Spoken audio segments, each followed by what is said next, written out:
Hey guys. So today I'm very glad to be joined by Adrian Cho. He's a two-time bootcamp finisher, soon to be one of the mentors in the upcoming cohort. And through working with Mei Chang, through working with Jace, those are the head teachers of us and the instructor in his most recent bootcamp. Adrian details how his journey with CC has been like, and also to bring athleticism more to the forefront of contemplative lifestyle. So more to be shared later on, but for now, please listen to Adrian's story. Thank you for doing this, Adrian. I think this is also the first time we talk one-on-one as well. Hmm. Yeah. Yeah. So actually, I think I'd like to start the conversation first with kind of my impression. And I was just reflecting how I'd like to ask about your journey. And before this, I also read your dissertation and kind of like seeing where your mind based on the impression. So actually, I would say that, or I would like to start with like introducing the audience to you from the perspective of me Hmm. in a way of like the reason why you came to CC is very interesting for me because I think at that point, maybe in your journey in your life, we could say that you have accomplished and also gone beyond a lot of things. Like you set out certain goals in terms of athletic performance, yeah, you did it. And then you got certain career goals and you did it. And then you have multiple careers go and multiple career transition. Like you have that success level, and you also dabble into spirituality. I know that you mentioned you had a podcast, you even talked directly in person with Sin and Young. So there's just a lot of things that have been going on and brewing for you. I know you're also a family man. By the time you join CC, you have your second son. So just a lot of things are clicking into place. Um, so then I'm curious, like, why now looking back, like, why did you think, what was the thing that propelled you into going into boot camp? Yeah. I've thought about this. I think at the moment, what feels like how I make sense of it is like how I discovered CC was through the podcast, like just stumbling on the CC podcast on YouTube. And at that Right. time, I had thought I was done looking for the next thing, within spirituality, within teachers or community. But I watched it. There was just like an interest, just no agenda. And Right. I think listening to the conversation you guys were having, there was something I was sensing into. It's like there's something that this community or these people are talking about. They were being a little bit cryptic about it, and like a part of me wanted to figure what that was. Like a part of me wanted to like understand the cryptic nature behind the form, behind just the mere appearance was like there something mysterious, something kind of like not just spirituality. They're not just talking about anatta. Um, I think that was it. That was really the spark of it. Like if I wanted to point at one thing, it's just a sense. Right. And I think throughout my life, there was a, a sensitivity to this, like recognizing something that would show up as like interest, curiosity, and then just going for it without overthinking. I feel like I've sort of trusted in that, whatever that is, a skill or ability. As a kid, it was like, watching Donovan Bailey run the 100 meter and then just like next day wanting to mimic him, run like a sprinter. Like there's just like pure interest and no real specific goal at that point, right? And I think CC was kind of like that. Coming in here, I don't think there was anything beyond just like I was wanting to hear more about what's happening here, in this community and what's it about. And um, yeah, so I don't know if that I don't remember what you were asking, but I think that's my impression of what happened and how I was drawn in from the beginning. Mm. We talk about the signal. I think that was it. It's like discovering how, oh, there's always been a sort of a receiving end of signal in life and recognizing what that is. And I think that was another moment, right? Listening to the podcast, the conversation, there was something picked up and then realizing, oh, okay, yeah, this is explicitly what's being transmitted too, being able to yoke into a signal, being able to hook into, some aspect of your experience. Yeah, that's just I don't know what the word is, but it's like cutting through all the noise that's happening and discovering, okay, yeah, that's it, that's the direction, and then trusting in that, following it. Mm. And having now done two bootcamp in a row, so really it's the latter half of 2025. Have you been like you have been training just continuously in this entire methodology? So from your perspective now, like how does this CC machine work from yeah to like pump out realization, really? Yeah, I think the first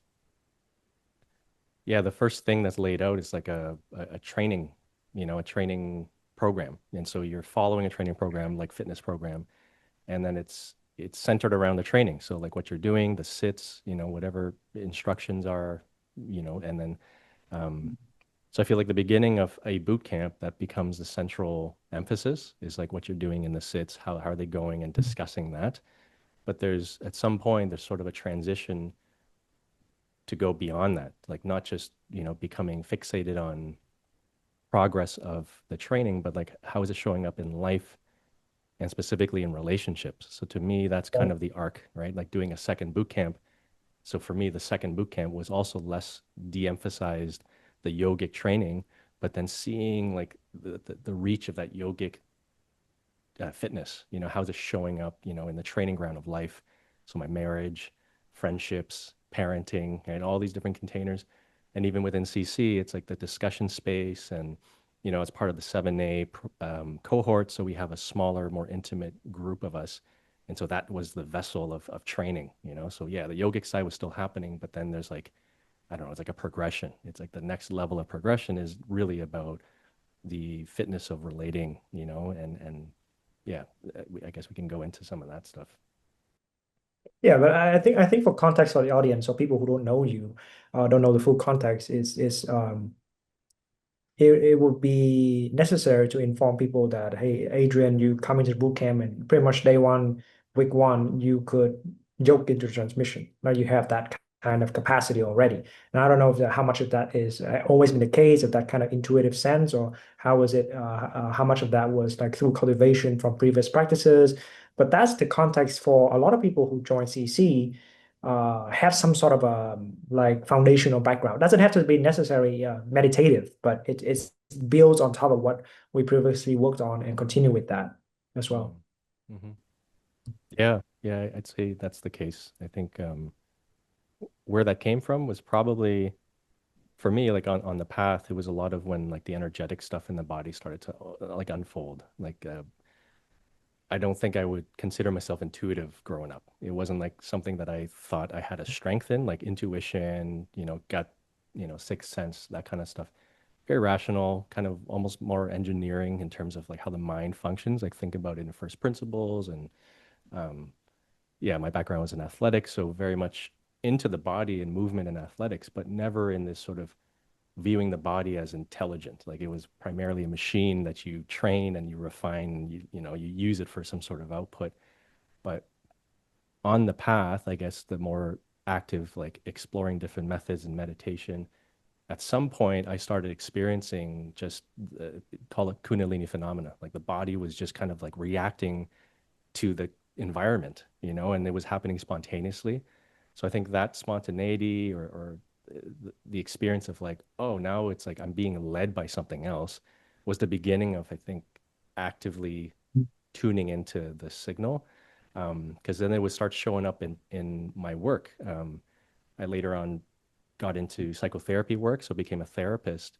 And so in sessions, I started noticing as I'm communicating and relating with people, body's starting to move and starting to feel Right. energies.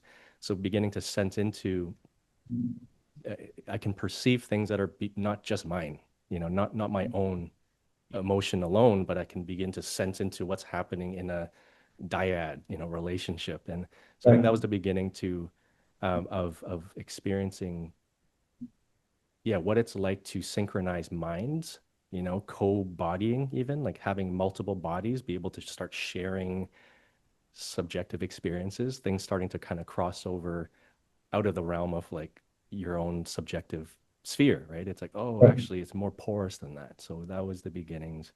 Um, so yeah, maybe that had something to do, I'm sure, with quickly being able to yoke into what's being transmitted. within the Yeah, group. like have the capacity and have the training to be able to really tease out and nuance on the subtext of a situation of dynamics that's going on. So in this regard, so yesterday I was talking with Kristen and she was sharing that she had a problem with not really having any relationships on the path, even though she like had access to books, to materials, watching videos, doing courses. But when it really comes to like actual relationship with the teachers, that was a missing ingredient for her. And that's one of the things that she found very, very valuable as she trained with CC, just relationships to others. Would you say that you also have similar challenge leading up to the point of joining CC of the relationship on the so-called communities out there is somehow just not up to par for you? I think so. Yeah. I'd say one of the patterns I notice is I tend to, yeah, get involved with a community or group and then feeling kind of jaded. It's like at some point it reaches a certain, whatever, it stalls. And so I feel like I have this tendency of being the solo realizer that sort of jumps from whatever, right? Like lineage to lineage, Right. group to group. Um, and yeah, that was the case too, right? Coming into CC, I could see that starting to play out. Like, oh, there's this like this fundamental mistrust of people, kind of like doubling down on my own judgment and trusting that, and so keeping people and groups sort of at a bit of a distance. And but that was revealed, within, I think, towards the end of the first boot camp. Um, and yeah, and seeing how that, although maybe it served me to some degree in the conventional world, that'll always be a limitation, right? So being able to go beyond that, that was a bit of a crossing of a chasm, I think, is to fully, yeah, entrust in the support of the other, of a sangha, teacher, lineage, methodology, whatever. Um, but that also, I think, I think to your point, like I haven't come across the right fit. Like it wasn't like I didn't want to look for that. I think the part of me was longing for that Right. community and that that family. But I maybe, yeah, it was like it just due to the unfolding, like it didn't show up until finding myself in the CC boot camp. Like I think this is it. I've been looking for something like this. Now it's like, am I ready to, once I recognize it, now do I have the ability to actually like go all in? Right, right. And I'm curious, what is it about CC as the environment, as the group that kind of have that click for you of like, oh, this may be worth the consideration of like that going on in or jump in for you. I think, well, Mei Chang's a big part of it. Like the head teacher, like just like having no doubt in terms of the power, the knowledge, the expertise, the skill. It's like it's just like, okay, yeah, like there's something uniquely, um, the bar is really high. It's like once you kind of see that, it's like, okay, I can entrust in, what's downstream of that. And then Right. within the group, yeah, the culture. I think it's the culture of being yourself, like people who are daring to just express all sides of themselves, not being particularly biased towards the spiritual, spiritually accepted parts. It's like being able to, for me personally, it's also welcoming my past identities, like my athletic background, my background as an exercise professional. At some point, I think I was actively trying to destroy that, trying to deconstruct that. Thinking the goal is to just get rid of all identities, and then realizing, no, actually, there's a big part of this is the reclamation. Bringing back all these pieces that I've pushed away, and that's actually part of you know the secret. The secret is actually showing up as you are, and that includes all the parts that were kind of casted away. And maybe that's what it was too, is part just like, oh, seeing that that's the norm here, that's the culture. And yeah, I think also like the competitiveness, like, it's like people are encouraged to have that, almost like you would see in like a sports environment, right? Like that kind of Mm. equally like your teammates, but then able to push each other, camaraderie, sportsmanship, like these kind of qualities is kind of unique, for a quote unquote spiritual community. Um, yeah, being told or discovering that that's actually encouraged. It's like there's something kind of relieving about that. Yeah. Right, right. Because like you mentioned about the yeah, the athlete background, but also like this Mamba mentality, which you Hmm. it's about yourself, but perhaps that's not usually what people associate with spiritual cultivation. Yeah. Totally. Yeah, you can be just, uber confident and cocky and being able not shy away from that, right? If that's arising and that's sort of authentic, that expression is can be celebrated. And um, yeah, so that was a big part of this recent boot camp was reclaiming that Mamba mentality, right? That killer instinct, that sort of, the tenacity, the work ethic, but then combined with that sort of, yeah, if you're not about this, like get out of the way, like that kind of like really direct, like I feel like there's something refreshing about that, being able to exercise that within the contemplative path. I feel like I Right. don't think I yeah, like that was never, a thing that was even entertained on my path up until CC. Yeah, because I think like a lot of the aesthetics, at least of the culturally accepted aesthetic about spirituality, meditative cultivation is like this pacified, very mild, like well-behaved, very polite, no cursing, all these things, very saintly, right? Like it's all Yeah. this kind of very exemplary in the way that people are all around. But yeah, I see like your contribution and a lot of men who has lived their life. I think yeah, I was seeing how like um there's this appreciation of that masculine side is welcome here. Hmm. Yeah. Hmm. Yeah. It's actually That was brought to the forefront. Yeah. that was like the relief side of it. It's like, oh, okay, yeah, not only is it allowed, but it's like it's okay to acknowledge there are differences, like these sort of masculine expressions, feminine, and I know they're generalizations, but at the same time, we don't have to pretend like everyone has to be this sort of whatever, right? Like this one type of, yeah, which ends up being kind of a more demasculinated like version, like you kind of get rid of that Mhm. mojo, confidence, bravado, and like just be passive and, whatever. Yeah, overly patient and accepting. And yeah, there's something just doesn't feel right about that either, right? It's almost like there's like a cringiness, right? If you show up to a community and like that's like the norm, it's like there's something that's in me that can feel like this is kind of creepy. This is weird. People are being overly, it's like a false, there's something false about it, something performative.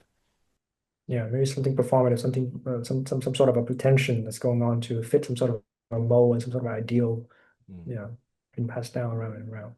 So yeah, I guess one of the things I'm also interested and curious about is your most recent cohort, which I think you took the plunge, jump into the first iteration of what we call like the you just mentioned 7 days. So it's the advanced cohort where things are much more accelerated by essentially getting pinned down and to reveal uh, your hidden patterns, really, your psychological hidden patterns, your behavioral hidden patterns, and all these things.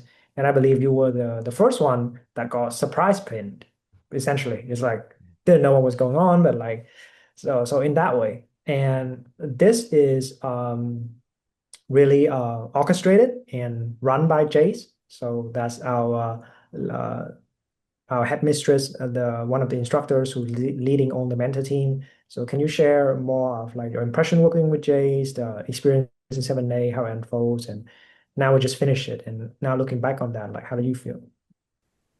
It's kind of surreal, honestly. Like if I attempt to reflect on like this boot camp felt like in some ways like so much has happened in a very condensed time. And I think before starting it, like I already signed up and was interested. I think it was something about giving someone else that authority to really be direct was enticing. Something Mm, about like, oh, okay, yeah, like there was some understanding that there's an idea of handing out pith instruction, like this sort of personalized, tailored instruction to help right, you unravel your bullshit, right? And right. to willingly do that was scary on the one part, like just, naturally there's like a, oh, I don't know if, but equally that's what drew me in. I was like, I think I need that. Like recognizing that's the edge of fitness, you know? It's like let's cut some of the whatever niceties and being polite. It's like let's go to the core, you know, being able to just go to the root of it. I think that's what drew me into signing up, you know, for 7A. So it's a small group. There's four of us plus Jace. And so just the size of the group, right, makes it like you have nowhere to hide. Like basically, as you show up every single meeting, everyone's right there. And there's a sort of base level of sensitivity, yogic talent already. So it's like you really can't hide. You know, people will just see whatever it is that's happening.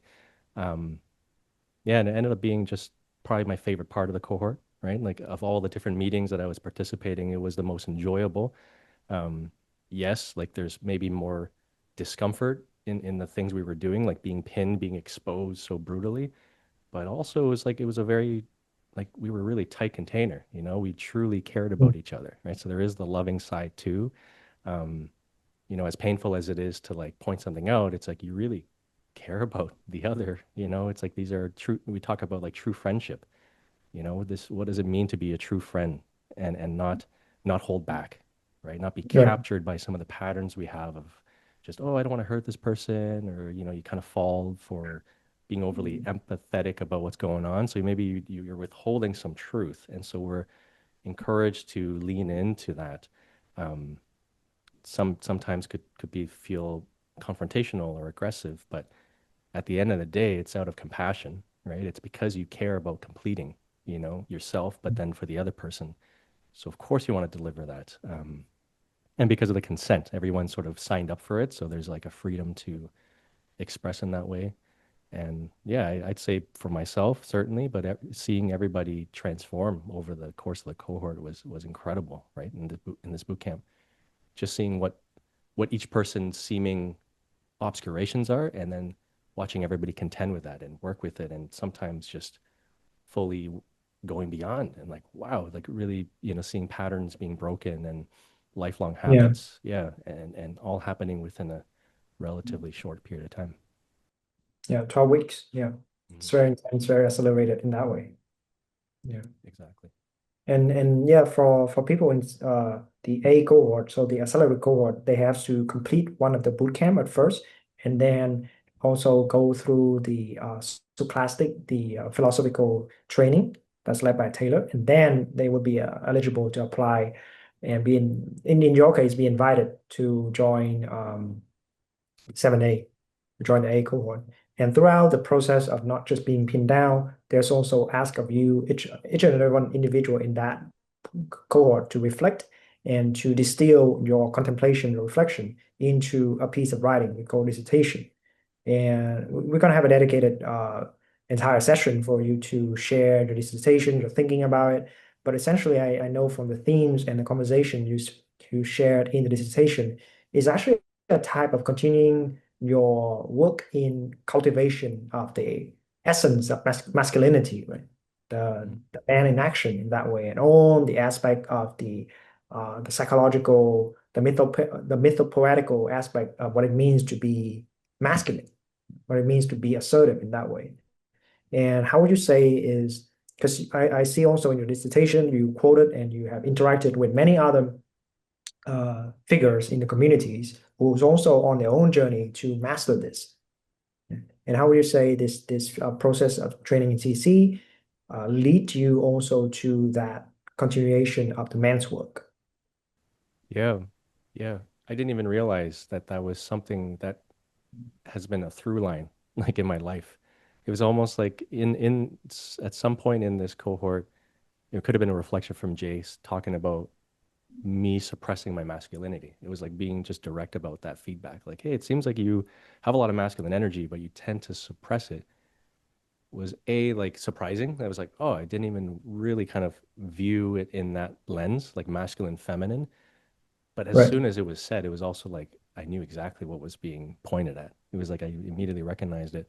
And so, yeah, it became my dissertation topic. And I think as I started to dig into the paper and reflecting on my journey, I could see that this was something that I maybe maybe have always been kind of like had an aversion towards, like not wanting to step into that role, of mature masculinity, whatever that meant. But at the same time, it's like it showed up everywhere, just as an example, even in my psychotherapy training, that would be a common feedback I got from colleagues. It's like, oh, like Adrian, you seem to exemplify like a mature masculine. I didn't even know what that meant. Like I really didn't Right. know what people meant by that when they said that. Um, and I also did some men's work, just deliberate like spaces where men come together to look at whatever parts of our psyche, that we've ignored. Um, Yeah. and I think so the dissertation in a way functioned to kind of close that loop, this like multi-year loop of like, oh, all of these things were already kind of, it already began the process of like reclaiming, as an example, like the warrior, archetype. It's like the part that, can show up in combat and be fierce and express violence at times when needed, and also to refine, um, yeah. So it's like, oh, that already started. If I kind of trace back, in chronology, one of the big ones for me this boot camp was the king, really reclaiming that king energy, that king archetype, um, Mm. kind of, owning the throne that is your life, the kingdom that is your life, not shying away from that type of responsibility, right? Taking Right. complete responsibility. Um, Part of it is like the Mamba mentality that, I was touching on, is like also the confidence that, you would expect from a king. And yeah, I guess there was a closing of that loop, in this cohort was, okay, a lot of these themes are around reclaiming the masculine, all the aspects of that. And yeah, so it felt in a way quite natural to explore it and talk about it. And then also seeing it in the cohort, right? Like seeing these patterns aren't just unique to me. It's like these are collective, Right. shadows, right? There's like this karmic baggage that men of today, modernity seem to share. So you just kind of, I just started seeing it everywhere, and other people sharing their logs and discussion space. Um, yeah, the ways in which we deny it, or are conditioned to push away some of these aspects of masculinity. So it was interesting to just see that those patterns play out also in the group setting. Yeah. Yeah. Yeah. Because I think like you also point out in dissertation is a lot of the environment nowadays is not really fit to further initiate a boy into a man. So then we grow older, but we still carry on very childish or underdeveloped or atrophied aspect of our masculinity. And in that way, we have like all the shadow aspect or all these yeah, just whack out of proportion, and how actually to generate a space that can contain for expression to be held and to allow a lot of aggression to come out. Sometimes it's not very simple. Sometimes it's not very welcomed in workplace or even at the gym. Even at the gym, that people like performatively or those things, but it's actually not really feeling the deep anger that maybe also come with the grief, that may also come with frustration and helplessness. In fact, one of the week of training in the last cohort, just an entire week, just dedicated to hopelessness, just dedicated to like, what if you don't have the power to really control, and how can you be in that spot? Yeah. Yeah, as you're saying it, it reminded me another theme for me this last boot camp was the beast. I also included in the dissertation as one of the sort of archetypal pieces to reclaim. I feel like, yeah, that was a common thing that I observed in myself and in the group too, is there's a real, like almost like we have this fear of the beast. We're afraid of that part of us that's sort of primal, animalistic, like the urges, but also the capacity to be violent, to be brutal, or even the lust side of desire, right? The Mhm. hypersexuality, like all that stuff shows up in the shadow because there's such a rejection of that beast, Right. energy. And yeah, seeing other folk, also struggle with it, but then seeing in me, like that was a very important, um, yeah, um, a key part of it. It was reclaiming the beast, to kind of not let it out of the cage, I guess. Yeah. Like not to continue caging it, because it's the very caging it and the conditions, that lead to that is it's actually causing a lot of the suffering, right? If you look at, yeah, Mm. like a common thread, in terms of people's patterns, it's like I can see that's one of the core things is locking this or trying to tame or annihilate the beast. Yeah, yeah, huge aspects of that. And I'm also like really giddy and very excited that there is also this blossoming, stepping into power, both for you and Tyson, where you guys are also now stepping up and like instantiating entirely a new branch of practice.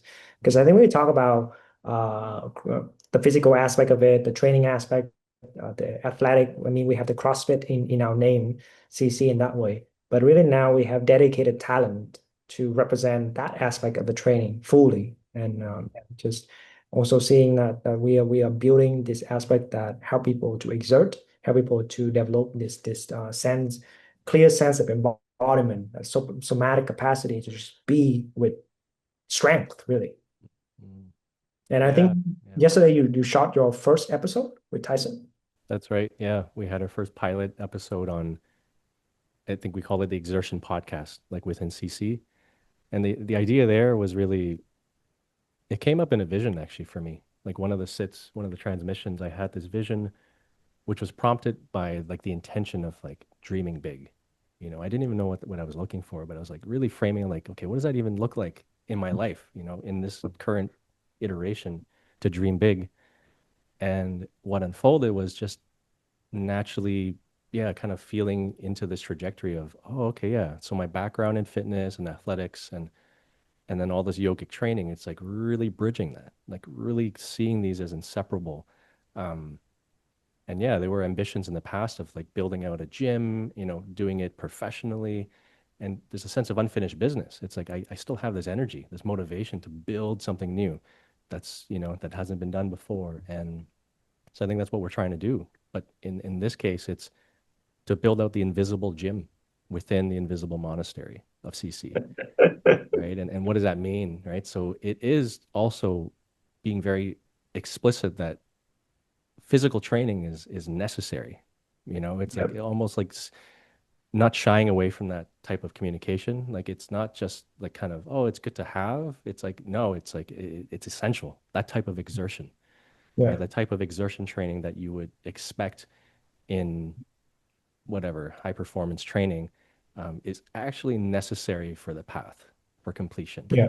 Being able to talk about these things, and it's not just like limited to like lifting heavy and going hard. It's like, yeah, so it's bridging the yogic side of it. It's like, what does it mean to apply what we're developing on the cushion and then doing that in movement or in physical challenge, So no Mm. different than 7A, I think, in a way, was to exercise kind of the yogic prowess within relationship. It's like here, similarly, it's to express, the yogic talent in the gym, whether it's lifting weights or running or whatever physical endeavor or challenge, and to train that skill of being willing to stay and lean into to challenge, to struggle. Because I think we're fighting against some really deep conditioning that wants to be lazy or not feel pain, right? Yeah. So that's exactly what we're trying to target is treating it like a muscle. We have to put in the Yeah. reps of that practice to relate differently to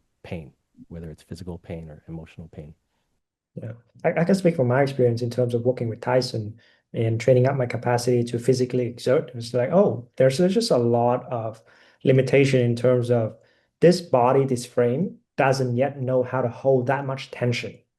Like it doesn't know how to brace. It is not familiar with that level of tension. When it gets stressed out, it doesn't think clearly anymore. It's starting to grasp, starting to cling. And then we see that, oh, pushing in that way, whether it's like going on for a run or lifting heavy, doing it in a way that is nourishing and sustainable and not just about like that gym bro culture of just hit a certain number or something like that, but actually to see and use the medium of training physical, like the physical prowess to be the yogic prowess as well.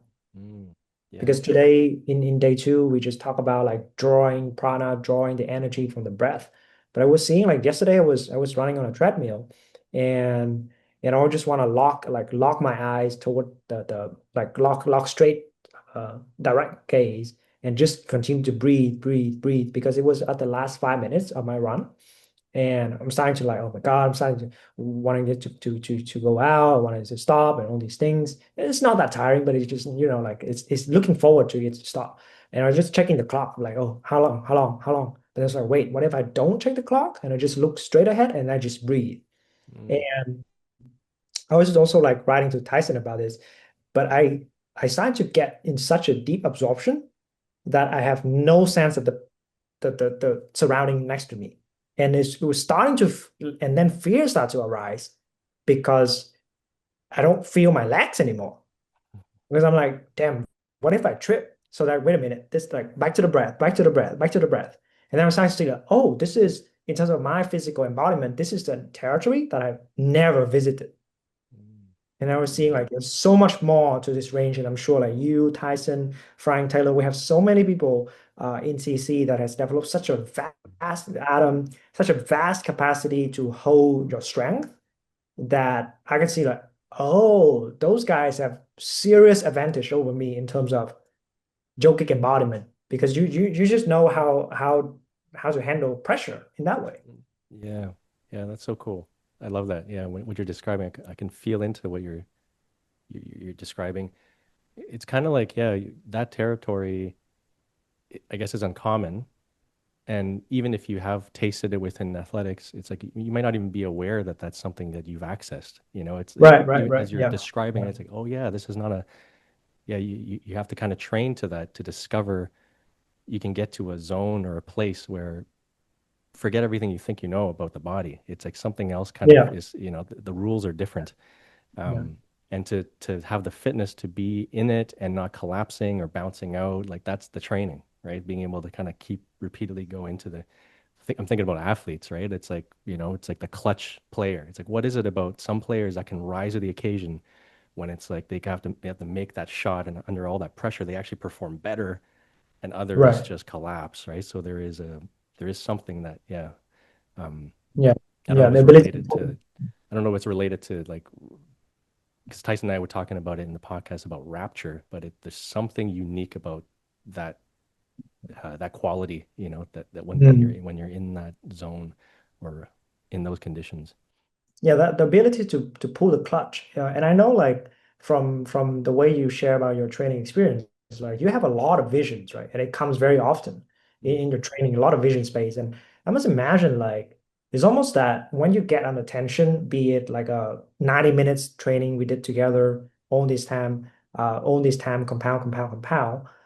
So it's a lot of pressure over there. But it's almost that we can pull a clutch to enter a different kind of mode of being that then vision spaces become available. But most people can't make past that kind of chasm. They can't jump over the ability to just, oh, what if I don't even mind sitting that long? It's fine. I enjoy it. Actually, I enjoy this pain. And then just something about that rising and then the tension actually become the kind of like the supporting momentum for you to rise and rise and rise and rise and rise in that way. Yeah. Mm. I never thought of it like that, but that makes sense as you're describing it. Yeah, it's like finding. Yeah, it's never sort of like, oh, I'm gunning for visions, but it seems to come out of being able to stay in that pressure cooker or having a prolonged warm up, perhaps. It's like that Right. that Yeah. really that gradual warm up and that really thoroughness of Yeah. warming up.